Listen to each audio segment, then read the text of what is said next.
Magandang hapon, ngayon pa araw ng linggo, May 5, 2024. Update po muli sa lagay ng panahon. Ayon sa Pag-asa, sa kasalukuyan patuloy pa rin na nakakaapekto sa ating bansa ang easterlies, umainit na hangin na nagmumula sa dagat Pasipiko. Sa ngayon, wala pong bagyo o low pressure area na minomonitor sa loob at labas ng ating Philippine Area of Responsibility na maaaring makapekto sa ating bansa. Samantala, para sa long range forecast, base po sa GFS model, isang potensyal na bagyo ang maaaring mabuo between May 12 to 15, 2024. At kapag nagkataon, papangalan itong Agaton ng Pag-asa. Tandaan, ang nasabing forecast ay posible pa rin po na magbago, kaya patuloy lamang tayo na mag-antabay ng iba pa nating weather updates at sa updates po na ipapalabas ng Pag-asa.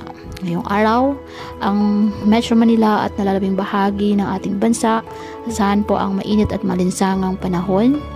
Asahan lamang po ang tsansa ng mga localized thunderstorms.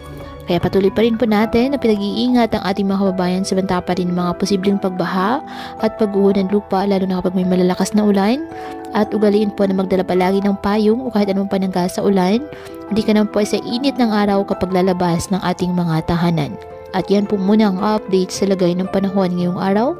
Muli patuloy po tayo na mag-ingat at palaging tandaan, God loves you. Stay safe and God bless.